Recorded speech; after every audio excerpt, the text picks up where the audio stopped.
everybody, welcome back to HK3 News. We're excited to have you here, and if this is your first time joining us, you're not going to want to miss out on today's episode or any of our episodes in the future, so make sure that you take a look down below, hit the subscribe button, and hit that little bell icon. Now, why? Why should you do that?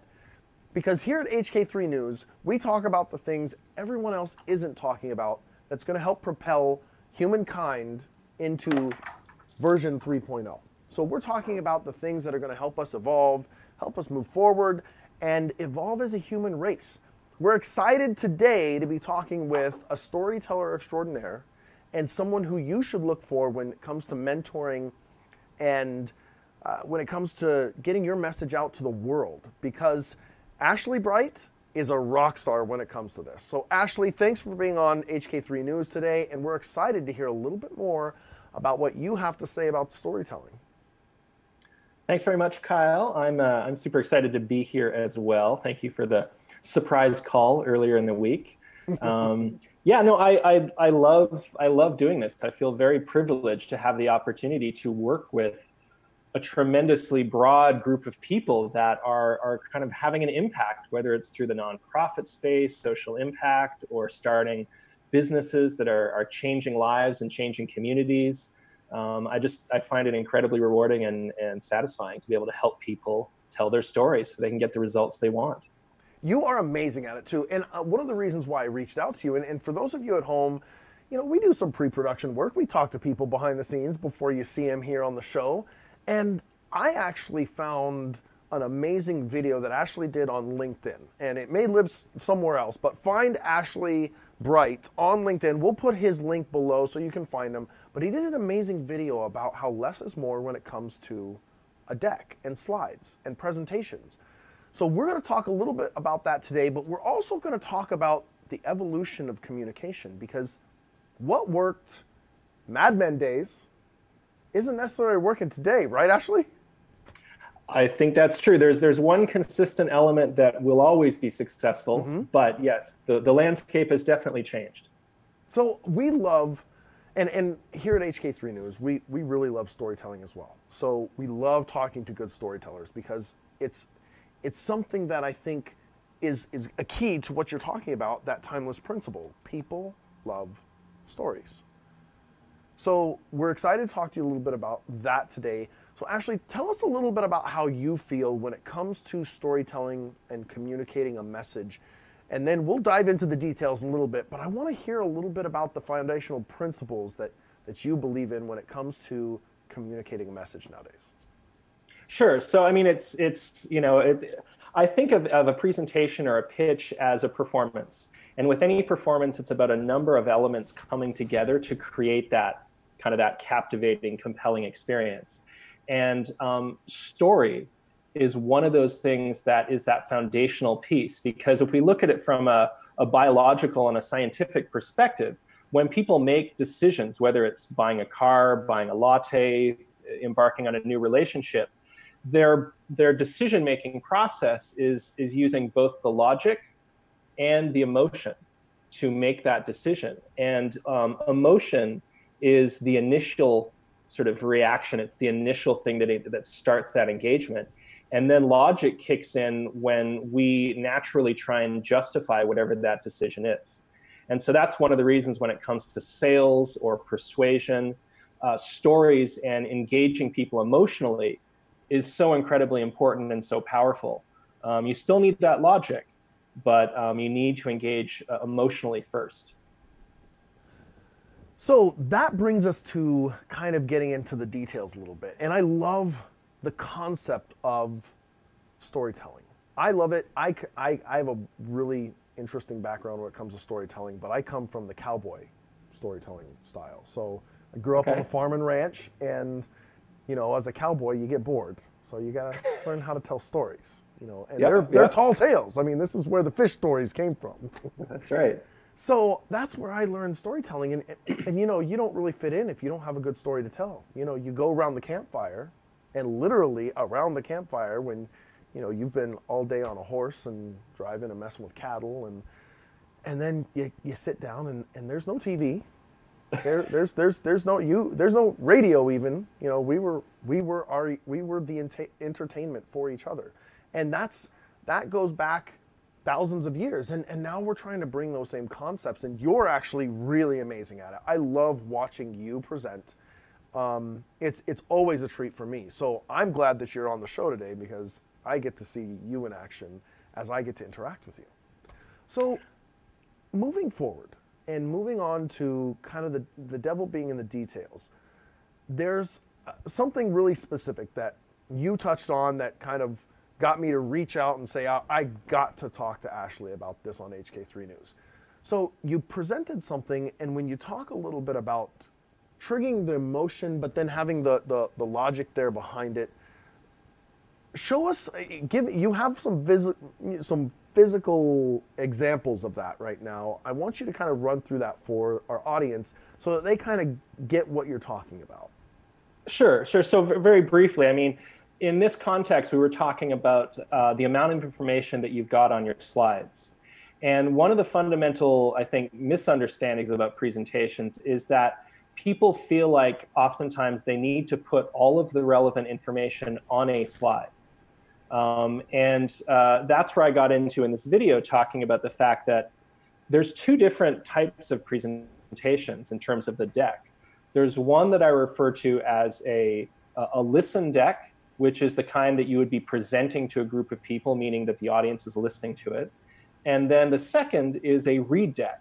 So that is essentially something that, you know, you would leave behind with a potential investor or partner, and they would be reading through that information. And so obviously the read deck can have more information in it because you're not there to talk about it. But when it comes to the listen deck, the key principle is that you as the subject matter expert are there to talk about it. And so you can elaborate on any of the points that are within that deck or on that slide.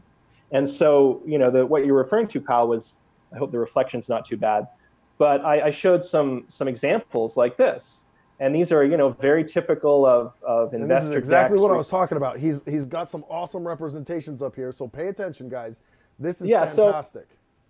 So, I mean, these are obviously very typical. I think you see this in investor decks, business decks, where maybe this is your profitability. You know, how profitable are you going to be? At what time are you going to become profitable? What are your milestones? You know, maybe this is your team or your customer segments. Maybe this is your process, your proprietary process, you know, whatever these things are. But these are very typical. And so, you know, you can see there's a lot going on.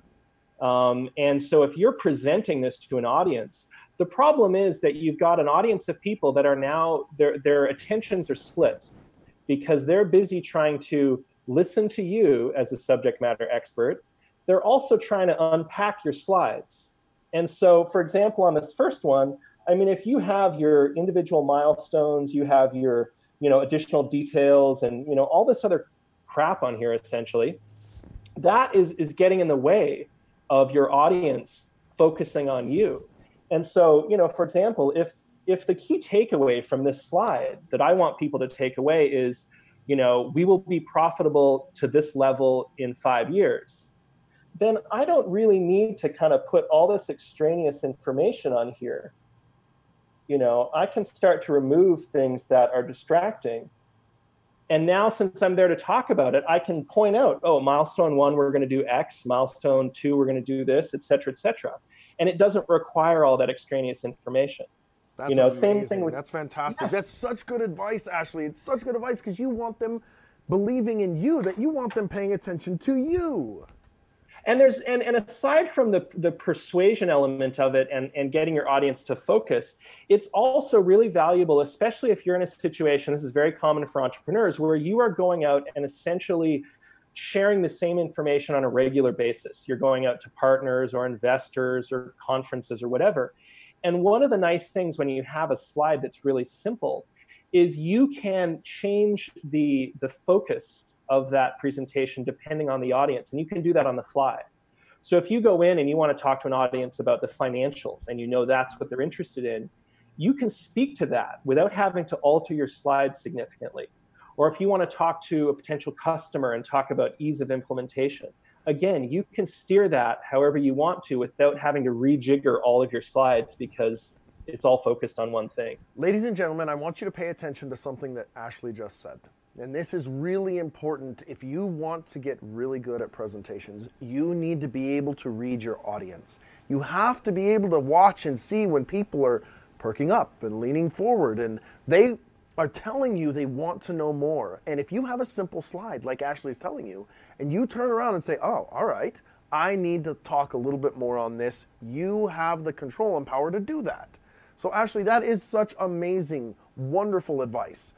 So for those people who are trying to get better at this, how do they actually interact with you, Ashley? What's the best way that they can interact with you? Because I can tell you, if you are here in watching this and you want to get better at your presentation skills, there isn't anybody better to talk to than Ashley Bright. So Ashley, how do they get a hold of you? How do they get in touch with you?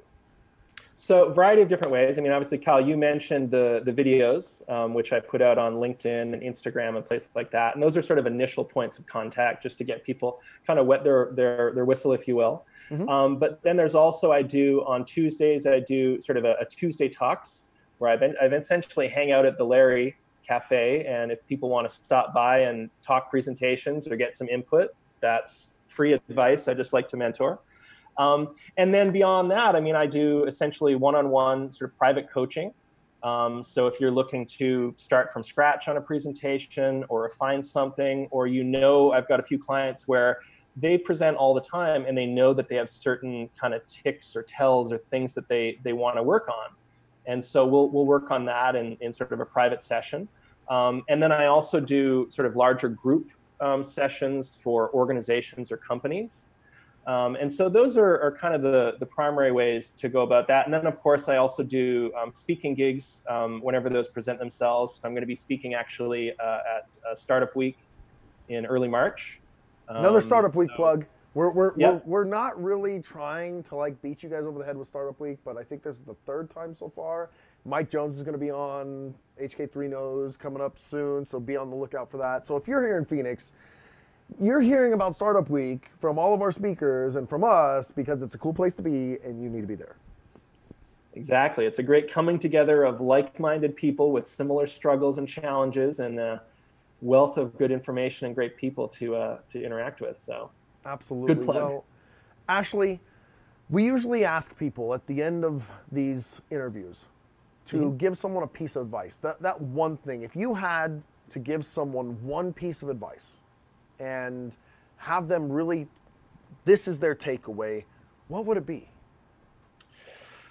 Well, I mean, there's a variety of them, but I think, one of the key fundamentals, and in my workshops, I hammer this home, as much as I can, is that you need to put in the time to make it a great presentation. And that means you need to practice.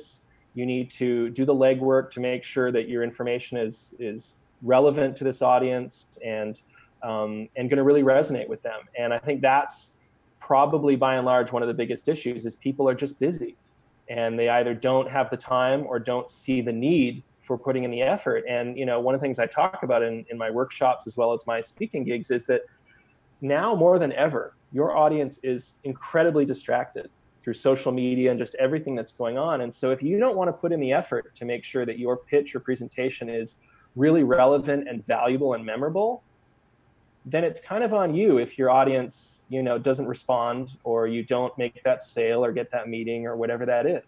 And it's a little bit of a hard pill to swallow because we're putting in so much effort in so many other aspects of our business and our lives.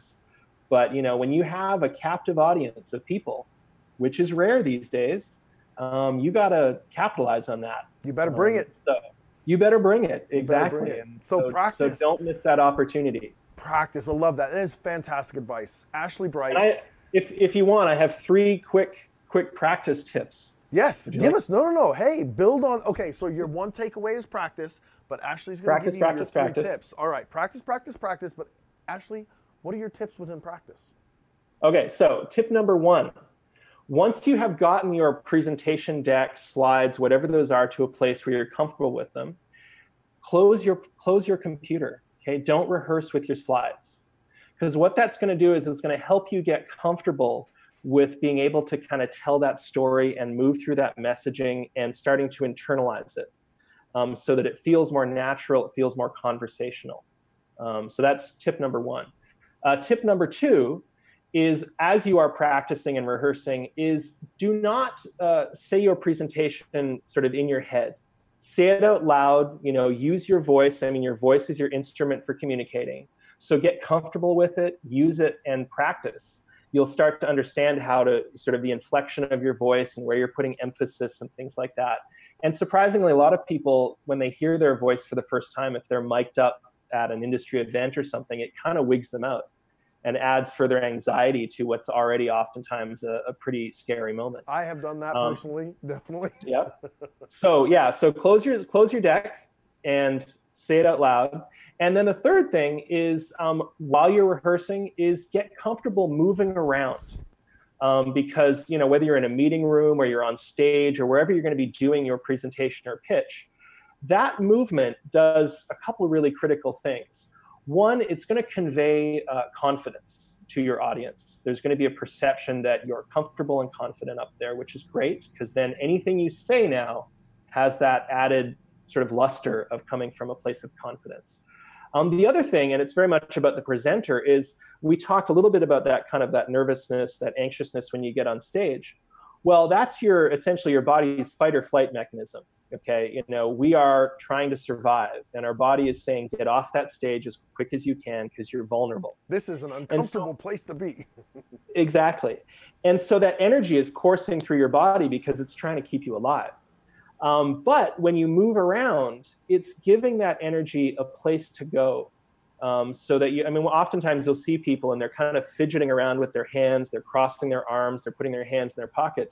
What's going on is that energy is trying to find a place to go. So if you move around and you get comfortable with that, you will dissipate that nervous energy. And if you're doing it while you're practicing, then you'll also get comfortable doing it in the real deal when you're on stage. And so, an extra bonus there is when you're on stage and you're presenting, as you move around, your audience is starting to track you. They have to keep their eye on you. And so again, that's an element of engagement. It's a little bit like, I don't know if you remember, like in grade school, but when the teacher started walking around the room looking for volunteers, you either hid under your desk or you kind of, me. And so I think it's a similar thing that happens with an audience, is as you start to move around and make eye contact and things like that, it causes people to kind of perk up because they don't want to be caught off guard. They don't want to be embarrassed or whatever that is. And so it's a great tool for engagement. I think that's fantastic. Ashley, thank you so much for bringing so much value to our show today at HK3 News. I appreciate it. Ashley Bright, ladies and gentlemen, take a look at the links below to find him. And again, if you have enjoyed this conversation and you want to continue to hear amazing conversations and watch our videos here on YouTube or wherever you may be seeing this, check out below, like, comment, subscribe, hit the little bell icon, and we'd love to see you here in the future. And we're going to have Ashley on again here in the future because he's got more knowledge to drop on us. Today, we're excited that we had the pleasure of having him on. Ashley, thank you so much for being on HK3 News. And we're excited to talk to you soon in the future. And Startup Week. Startup Week. Well, Kyle, thank you very much. I really appreciate the opportunity. It was kind of out of left field. I didn't even know you guys were up to this, but this is fabulous. I love the format, and the fact that I'm following on with someone else in the community, Tisha, is great. And so, keep doing what you're doing. Check out Tisha's episode. If you don't know who he's talking about, she's fantastic. Tisha is awesome, great connector in the community, very passionate about seeing people succeed. So can't do better than her. So, Ashley, all right. You rock. Well, thanks very much, Kyle. I appreciate it. Have a great day, and we're excited to see you at Startup Week. For all of you watching at home, whether replay or live, we hope that you have a wonderful day as well, and we'll talk to you soon.